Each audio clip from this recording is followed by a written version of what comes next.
السلام علیکم۔ اسلامی دنیا چینل پہ آپ کو خوش آمدید کہا جاتا ہے۔ مزید اسلامی واقعات اور بیانات کے لیے ہمارے چینل کو سبسکرائب کرنا مت بھولیے اور لیٹسٹ اپڈیٹ کے لیے بیل آئیکن پر کلک کرنا مت بھولیے۔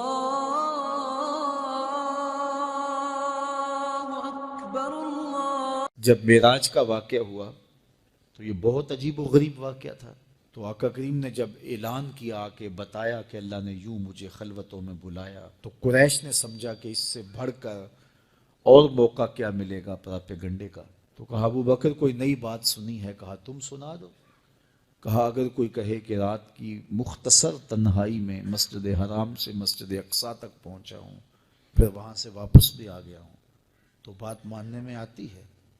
آپ نے برجستہ کہا بالکل ماننے میں نہیں آتی۔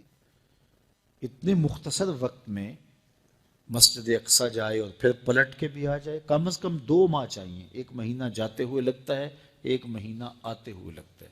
کوئی چھو کے بھی آئے تو 2 ماہ چاہیے۔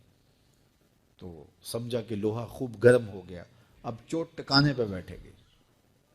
کہا ماننے میں نہیں نہ آتی؟ کہا بالکل نہیں ماننے میں آتی۔ تو کہا پھر تیرا یار ہی تو کہتا ہے۔ تو حضرت ابو بکر صدیق نے فرمایا وہ واقعی کہتے ہیں؟ ہاں ہاں ہاں انہی کا کہنا ہے۔ تو حضرت ابو بکر بولے لئن قالہ فقد صدق فاصدقہ، اگر انہوں نے کہا ہے تو سچ کہا ہے، میں تصدیق کرتا ہوں۔ کہا ابھی تو تم کہہ رہے تھے کوئی کہے تو ماننے میں نہیں آتا، کہا کوئی کہے تو اب بھی نہیں مانوں گا، وہ اس سے بھی عجیب کہے تو مان لوں گا۔ اللہ اکبر۔ فَبِذَلِكَ سُمِّيَ صدیق، علماء نے لکھا یہ وہ وجہ تھی جس کی وجہ سے آپ کو صدیق پکارا جانے لگا۔ معراج کی تصدیق کی اور صدیق کہلائے۔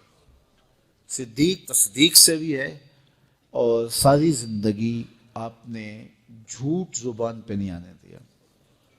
آپ کی طبع میں جو صداقت رچی بسی تھی، بلکہ ایک مشکل وقت آیا آپ پر، وہ جب حضور علیہ السلام کو اللہ کا حکم ہوا اور ہجرت کر کے حضور مکہ سے مدینہ کی طرف عازم سفر ہوئے، تو حضرت سیدنا صدیق اکبر رضی اللہ تعالیٰ عنہ ساتھ تھے۔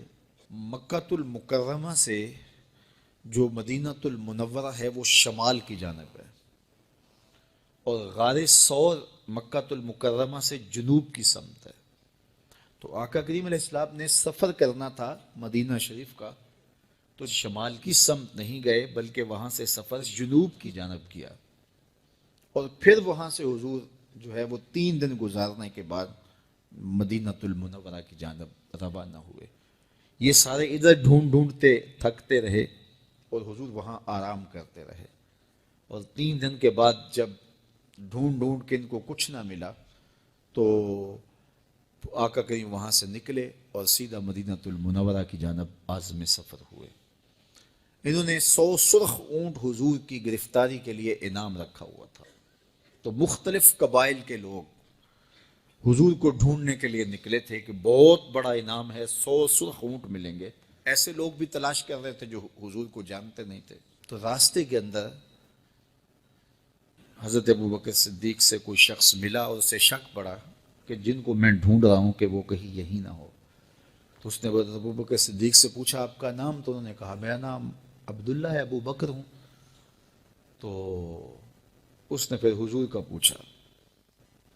اب حضور کو وہ ڈھونڈ رہے ہیں۔ آج امتحان آیا نا، صدیق اکبر کی صداقت کا امتحان آ گیا اور عشق کا امتحان آ گیا۔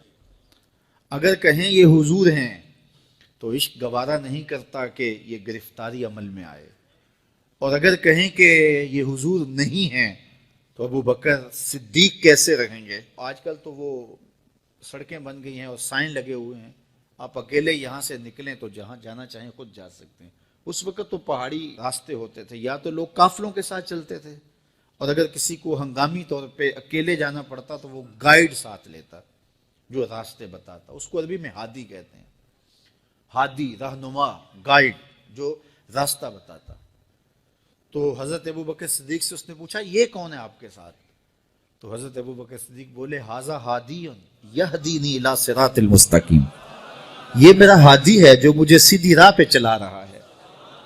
تو وہ سمجھا یہ وہ والا ہادی ہے، لیکن حضرت ابو بکر صدیق دل و قلب و نگاہ کا مرشد قرار دے جب حالات بہت کٹھن ہو گئے مکہ المکرمہ، مزید اسلامی واقعات اور بیانات کے لیے ہمارے چینل کو سبسکرائب کرنا مت بھولیے اور لیٹسٹ اپڈیٹ کے لیے بیل آئیکن پر کلک کرنا مت بھولیے۔ جزاک اللہ خیر۔ السلام علیکم۔